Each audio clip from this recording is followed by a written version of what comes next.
Student generally आज का topic हमारा motion class 9th chapter number 8 physics का क्लास 9th का एनसीईआरटी का सबसे ज़्यादा इंपॉर्टेंट टॉपिक है ये टॉपिक क्या पूरा का पूरा चैप्टर ही मोस्ट इंपॉर्टेंट है। तो मैं यही कहूँगा हर एक चीज़ को आपको स्टेप बाय स्टेप समझना है एंड आपको लिखते भी रहना है। जो चीज़ समझो आपको लिखते भी रहना है अपनी नोटबुक में, ठीक है। तो तीसरी चीज़ ये है कि रिवीजन करते रहना है। तीन चीज़ें मोस्ट इंपॉर्टेंट है। पहली चीज़ समझना है, लिखना है। तीसरी चीज़ क्या है अपना revision. Revision is most important thing. जितना आप प्रैक्टिस करोगे उतना आपके लिए अच्छा है, क्योंकि इसमें न्यूमेरिकल्स भी आएंगे। जो जो टॉपिक होंगे उस हिसाब से न्यूमेरिकल्स को हम सॉल्व करते रहेंगे, जिससे हमारा प्रैक्टिस भी होता रहेगा। आशा करता हूँ आपको समझ में आ रहा हो हर एक चीज़ स्टेप बाय स्टेप, ठीक है।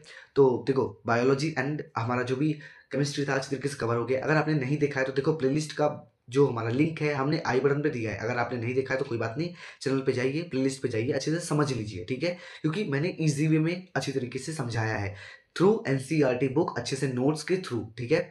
आशा करता हूँ मैंने अपना बेस्ट दिया है, आपको हर एक चीज़ समझ में आए। तो एक रिक्वेस्ट है, हमेशा से एक रिक्वेस्ट रहता है, जब भी पढ़ने बैठे एक कॉपी और एक पेन के ही साथ बैठना है। जो चीज़ समझो उसे लिखो, ठीक है। So let's start.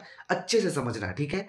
And like करना, शेयर करना है, सब्सक्राइब करना is the most important thing, ठीक है। क्योंकि मेरा फायदा हो रहा है तो आपका भी फायदा हो, प्लीज, ठीक है। आपका फायदा हो तो मेरा फायदा हो, दोनों डायरेक्टली प्रोपोर्शनल है, ठीक है। तो देखते हैं एक बार क्या क्या चीजें हैं इसके अंदर हम जो सब समझेंगे। मोशन। तो मोशन क्या है? Motion is the defined as the change in a position of an object with respect to time. कहने का अर्थ है ये कि जो भी हमारा मोशन है, मान लीजिए पेंसिल है, ठीक है। पेंसिल ये मूव हुआ, क्या हुआ? ये मूव हुआ।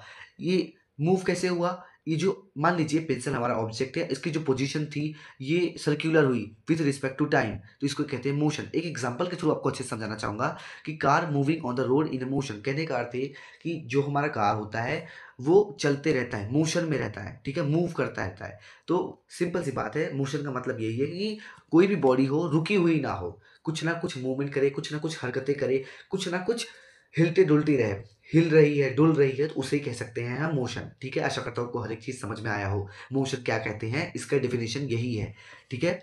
तो ये मत सोचना कि कॉपी पेन से पढ़ा रहा हूँ तो गलत पढ़ा रहा हूँ। अपना 100% दिया है, अपना बेस्ट दिया है। यूट्यूब पे इससे बेस्ट नोट्स और इससे अच्छा एक्सप्लेनेशन मेरे हिसाब से, मैंने तो अपना बेस्ट दिया है। अब दूसरे के हिसाब से क्या हो सकता है मुझे नहीं पता, लेकिन मैंने अपना बेस्ट दिया है।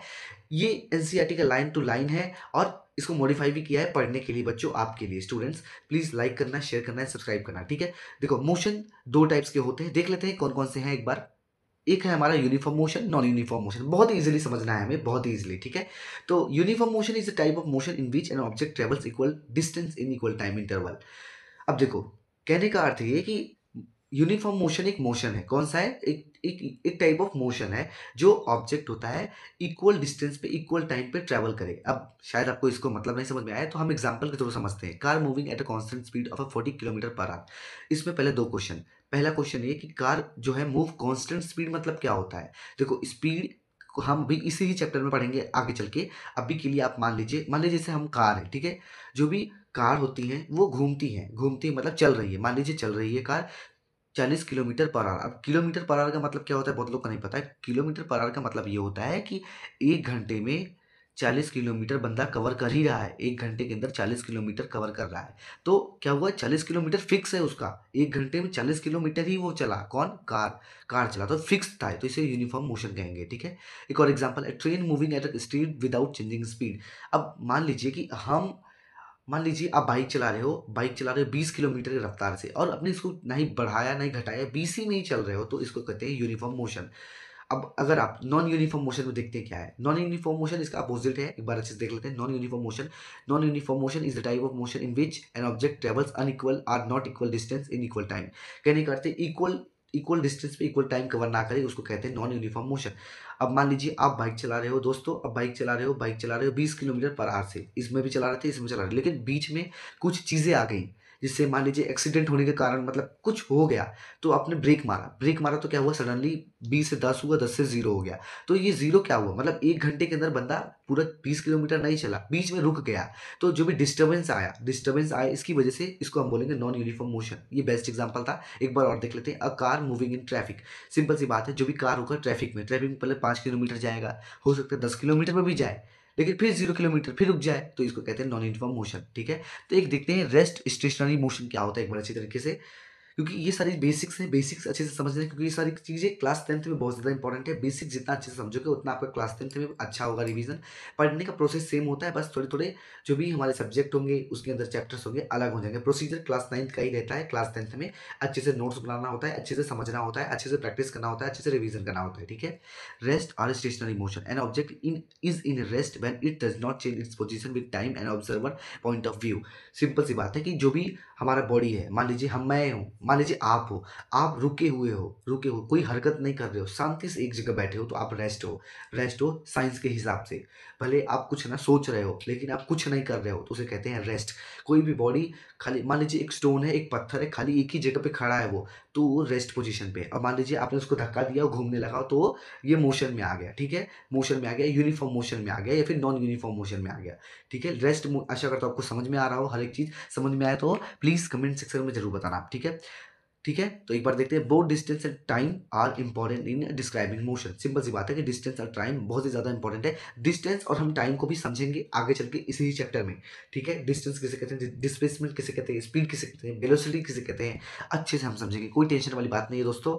एंड स्टूडेंट्स, दोस्तों तो दोस्त, स्टूडेंट्स तो स्टूडेंट्स, प्लीज़ लाइक करना, शेयर करना एंड सब्सक्राइब करना जितना हो सके दोस्तों। अपने फ्रेंड्स में शेयर करो। ये मत सोचना कि मेरा ही खाली फ़ायदा हो, उनका फ़ायदा ना हो। देखो, जितना आप ज्ञान बाँटोगे, उतना ही आपका फ़ायदा होगा, वो भी बंदा आपकी हेल्प करेगा। ये कभी नहीं सोच के चलना है कि हमें खाली अपना देखना है। देखो, अपने जो भी बेस्ट फ्रेंड्स हो, उनका ध देखो, वो भी पढ़ेंगे तो आप भी पढ़ोगे, तो दोनों का हेल्प होगा, ठीक है? तो टॉपिक पे आते हैं एक बार वापस हम अच्छी तरीके से। देन रिलेटिव मोशन का मतलब क्या होता है, एक बार देखते हैं। Relative motion is the motion of an object as observe from another moving or stage or rest object. Stationary, rest object. देखो, स्टेशनरी की जगह रेस्ट भी लिख सकते हो, ऐसा, ठीक है? ठीक है, आशा करता हूँ आपको समझ में आ रहा हो। रिलेटिव मोशन का सिंपल सा मतलब यही है। एक एग्जांपल के थ्रू हम इसको समझते हैं। देखिए, a person sitting inside a moving बस। अब मान लीजिए कि आप बस के अंदर बैठे हो, ठीक है? और मैं हूँ, मान लीजिए कोई दूसरा बंदा है, आपका कोई फ्रेंड है, वो बाहर से आपको देख रहा है, कार चल रहा है। देखो, सिंपल सी बात है, जो कोई दूसरा बंदा होगा, दूसरा बी बंदा और ए बंदा। ए आप हो और बी दूसरा बंदा है। बी आपको जब देखेगा बस के अंदर, तो आप तो खाली कुर्सी पे बैठे हो, चेयर पे बैठे हो, लेकिन जो बस है वो तो मूव कर रहा है। वो तो अच्छे से मूव कर रहा है। तो इसको ही कहते हैं रिलेटिव मोशन। रिलेटिव मोशन का मतलब सिंपल सी बात है कि जो भी मोशन, जो भी ऑब्जर्वर हो आपको देखे, आप मूव भी कर रहे हो, रेस्ट पे भी हो, डिपेंड ऑन आपके ऊपर आप क्या कर रहे हो। तो सिंपल सी बात है, अगर आप ट्रेन में बैठे हो, ट्रेन में मान लीजिए बस ही में था, आप बस में थे और सिंपल से बैठे हो, कुछ मूव नहीं कर रहे हो। अब जो आपके दोस्त ने देखा, खाली बस जो है, बस मूव कर रहा है, लेकिन आप तो रेस्ट पे हो। तो सिंपल सी बात है, इसको ही रिलेटिव मोशन कहते हैं। इसके बाद हम पढ़ेंगे displacement, distance, speed, velocity and और चीज़ें हैं बहुत ही डिटेल में। फिजिक्स में कोई भी लेक्चर मिस मत करना, यही रिक्वेस्ट है। अच्छे से डिसिप्लिन में आपको हर एक रेगुलर वीडियोस को देखना है, समझना है, तभी आपके एग्जाम में आप गुड मार्क्स स्कोर कर सकते हो। वीडियो के लास्ट में इंपॉर्टेंट क्वेश्चंस भी दूंगा, कोई दिक्कत की बात नहीं है। कोई भी टेंशन हो तो कमेंट सेक्शन में जरूर पूछना, मैं आपको रिप्लाई ही दूंगा, इतना 100% गारंटी है। जो मेरे पुराने सब्सक्राइबर्स हैं, वो मुझे हमेशा देखते हैं और मुझे पूछते हैं कि भैया ये बताइए, भैया ये बताइए, ये गलती हो गई मुझसे, आप मुझे बताइए। तो मैं आपको बताऊँगा, ये मत सोचना कि बहुत हमें कोई नहीं बताएगा, ठीक है? टाइम मिलेगा तो ज़रूर बताऊँगा। प्लीज़ लाइक करना, शेयर करना, सब्सक्राइब करना। बहुत-बहुत धन्यवाद आप सभी का। ऐसे ही जुड़े रहिए, अच्छे से पढ़ते रहिए, ठीक है? धन्यवाद।